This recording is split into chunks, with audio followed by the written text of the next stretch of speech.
તો વિરામ બાદ આપનું સ્વાગત છે। સમાચારોમાં આગળ વધીએ તો અરવલ્લીના ધનસુરામાંથી એક ચોંકાવનારો કિસ્સો સામે આવ્યો છે।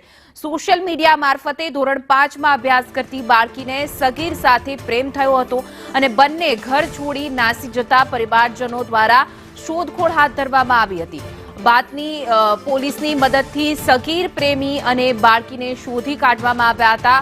અન્ય 3 સગીરોની મદદથી બંને ઘર છોડી નાસી ગયા હતા। પોલીસે બંનેને નજીકના ગામમાંથી ઝડપી પાડ્યા હતા અને સગીર આરોપીઓ સામે પણ અપહરણ અને પોસ્કોનો ગુનો દાખલ કરી વધુ કાર્યવાહી હાથ ધરી છે।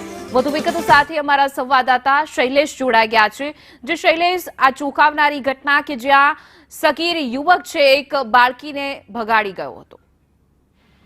ચોક્કસથી 31 ડિસેમ્બરની ઘટના ડિસેમ્બરના રોજ એક 5 વર્ષની 5માં અભ્યાસ કરતી બાળકીનું અપહરણ થયાની ફરિયાદ નોંધાઈ હતી। સમગ્ર બાબતને લઈને પોલીસે તપાસ કરી હતી। તપાસની અંદર ચોંકાવનારા ખુલાસા બહાર પડ્યા છે। આ જે બાળક અને બાળકી જે અપહરણની વાત હતી એમાં ઇન્સ્ટાગ્રામ પર સોશિયલ મીડિયાના ઉપયોગથી બાળકી અને સગીર પ્રેમી બંને વચ્ચે પ્રેમ જાગ્યો હતો અને જેના કારણે બંને ઘર છોડ્યું હતું। બાળકને પ્રેમ થઈ ગયો તો ઘર છોડી અને તેઓ ગયા હતા। પોલીસે ગણતરીના કલાકમાં જ બંનેને ઝડપી પાડ્યા હતા। જો કે આ રીતે સોશિયલ મીડિયા ઉપર નાના બાળકો પર ઉપયોગ જ્યારે કરતા હોય છે ત્યારે કેટલીક વખત ઇન્સ્ટાગ્રામ અનેક જે એપ્લિકેશનો છે બાળકો માટે ક્યાંક ક્યાંક ઘાતક નીવડતી હોય છે। પોલીસે આ જે બાળક છે તેને ઓબ્ઝર્વેશન મોકલી આપ્યો છે અને પોલીસે વધુ તપાસ હાથ ધરી છે। જી શૈલેષ, સમગ્ર માહિતી બદલ આપનો આભાર।